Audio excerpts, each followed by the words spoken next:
Hello, and welcome to my channel. My name is Tesh.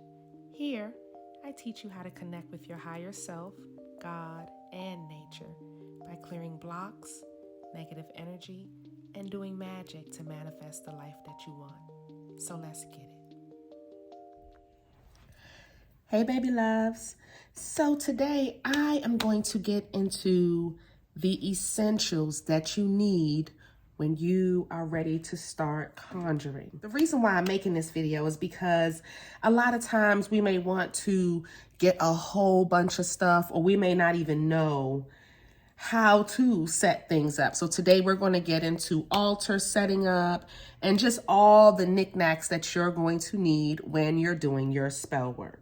Okay? So the first thing that I would suggest that you invest in is some sage.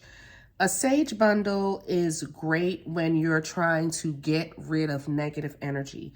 It is an energy neutralizer. So if the energy is bad in the home or draggy or depressing, if you're feeling the house is dark, if you're feeling tired, things to that nature, then you're going to need to get some sage and burn your sage.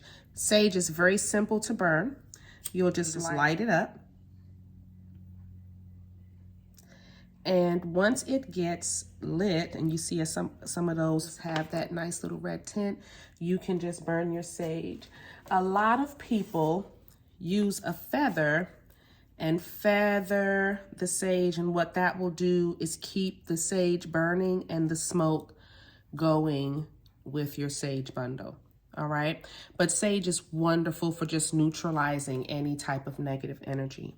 Now, there's a warning with sage. If your energy is positive in your home and things are uplifting and people are happy, you don't need to burn sage. Sage is not something that you burn on a daily basis.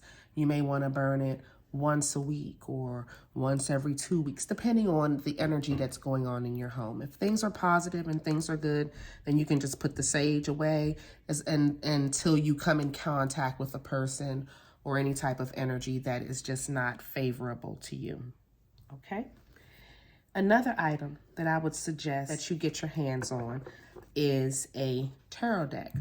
Now here I have the traditional Rider-Waite tarot deck, but of course they have hundreds of volumes, hundreds of styles, and all of that great stuff.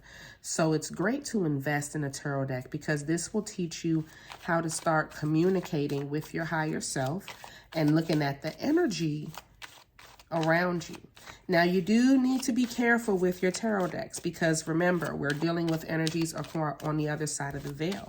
So when you're doing your tarot and you're asking a question, make sure that you're communicating with energy that is for your greater good. How tarot works is that it actually pulls the energy around whatever you ask about. So it will literally check the energy around you or a person, and it will work for anybody. Reading tarot does not make you a psychic or anything to that nature. Tarot is a tool that you can use to see and get questions and look at the energy that's going to be around you during the day, but it does not make you like a psychic or anything to that nature. It just makes you a person that knows how to read the cards, and the cards never lie. Another item you're going to need is Florida water.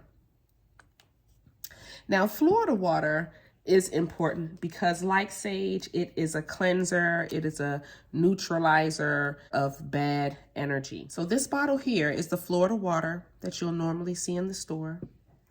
This is the bottle of Florida water that I sell in my apothecary. It comes with a spray bottle.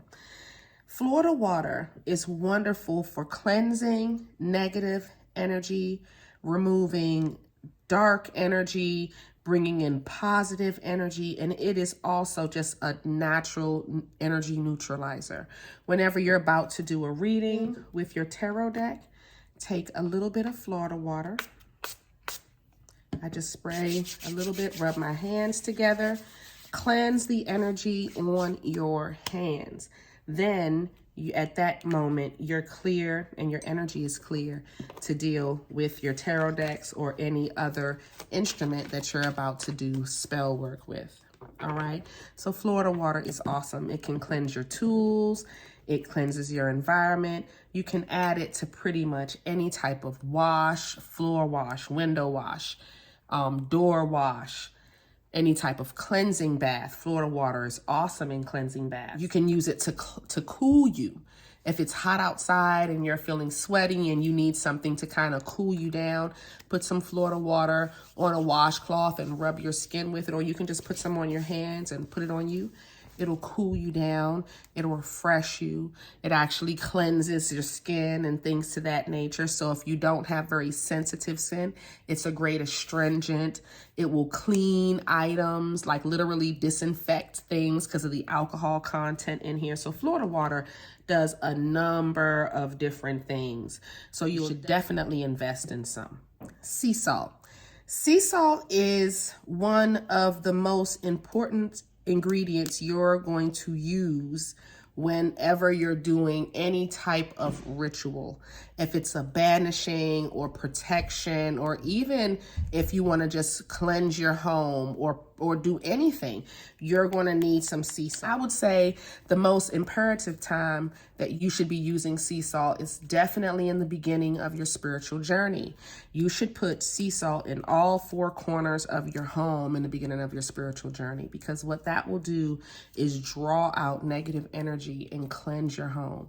If you don't want to put it in all four corners of your home, just put a bowl of water by your door and put some salt in it, and it will do the same exact thing. It will cleanse any energy that comes through your door. Okay, so sea salt is awesome. It's very, very important. You can put it in your spells, protection spells, court case spells, love baths, money baths, all types of baths and things to remove and banish and attract with sea salt.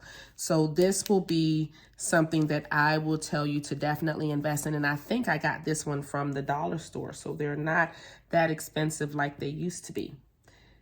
Another item that is very important that I think you should keep, especially when you're first starting to do conjure work, will be some cinnamon. Cinnamon is a powerhouse. Like sea salt, it does the total opposite. Where sea salt shines in banishing and protecting and cleansing work, cinnamon shines in attraction and money and love and wealth and abundance and happiness and all of that good stuff.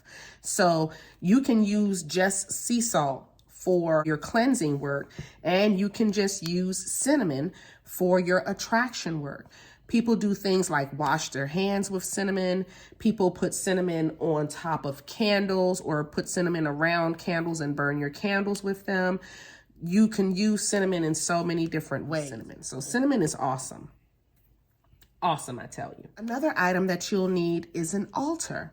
You'll need a sacred space to do your prayers and your working and your meditation. And it doesn't have to be anything spectacular. I've seen people have their sacred space as that space right behind the television, like right next to the TV. They have a little bit of space on the TV stand right there, and you will see a candle, flowers, and a goblet sitting right there. So let me set up a quick altar for you to see. Oh, that's better. Here's a quick altar. And on your altar, every altar needs to have some type of plant life. It does not have to be beautiful roses like I have here. Oh, how gorgeous. They are like scrumptious. Look at that. Oh my God. Oh yes. Oh yes, I love it. I love it. So they don't have to be beautiful roses like this, but you do need some type of plant life. I would suggest something more low maintenance, like a Rose of Jericho.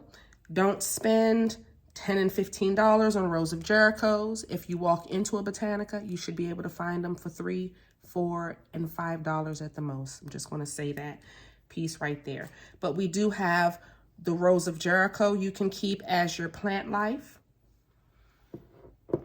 On my altar, I love to have fresh roses. I love roses. They just make me happy. And just look how beautiful those are blooming. So every altar needs to have some type of flower, and that represents the earth. Then you need a candle. It does not have to be a 7-day candle. It can be a cute little 4-inch candle as long as you have something that represents fire. Now, for your altar, you want your flowers on one side. It can be on the left side because this is feminine and it's earth, and you know what I mean? The earth is feminine. And then, so we'll put the flowers on the left side. We will put the candle in the center, which represents the sun. That's the source energy coming through. You should have a goblet of water. You want your goblet full to the rim, just like that. Now you're going to add an incense. The incense is to represent air, so you'll put that next to your candle so that it can feed the energy into your candle. And if you want to, guys, you can use a picture of your ancestor or a picture of the deity that your altar represents. And this is pretty much it, guys. Things you may want to add to your altar. You may want to add a picture of a family member if this is an ancestor altar. A picture of the deity that you're working with if this is for conjure work and you're working with deities. You may want to add tarot cards to your altar, money to your altar. I would suggest you put some type of figure that represents the planet or the type of energy that you're working with. Let that be a triangle, a circle, seals of Solomon, anything to that nature. You can put any of those on here. You can use any flower that resonates with you. It can be sunflowers, it can be lilies, it can be anything, any type of life, as long as it's life. And that's pretty much it. No fake flowers. That is something that really bothers me when people are working with their altars, guys. Don't put no fake flowers on your altar. Real flowers only. So if you can't keep up with the roses and keep the energy going, get yourself a little cute rose of Jericho. They're so precious. Look how precious. I've had this baby for about 5 years. She's so precious. She's so precious. And look how good she looks. Still going strong. All right, so that's pretty much it. I wanted to just kind of show you some of the fundamentals that you'll need for beginning your journey. If you would like to get yourself a beginner witch kit, which actually has everything you need to start your journey. It has herbs and resins and crystals. You are more than welcome to check my website out at insightbytesh.com. And if you would like to learn more about conjuring and spell work, please check me out at patreon.com/Insight by Tesh. All right, my loves, I'll see you later. Bye. At this point, I invite you to join my mystery school, where I have created a safe place for you to learn magic and how to make your own metaphysical products. You get weekly life lessons where I teach love, money, banishing, and protection spells. You get a weekly tarot class. I do monthly prosperity spells for my top tier. And you get exclusive early access and commercial-free content. Join today at patreon.com/Insight by Tesh.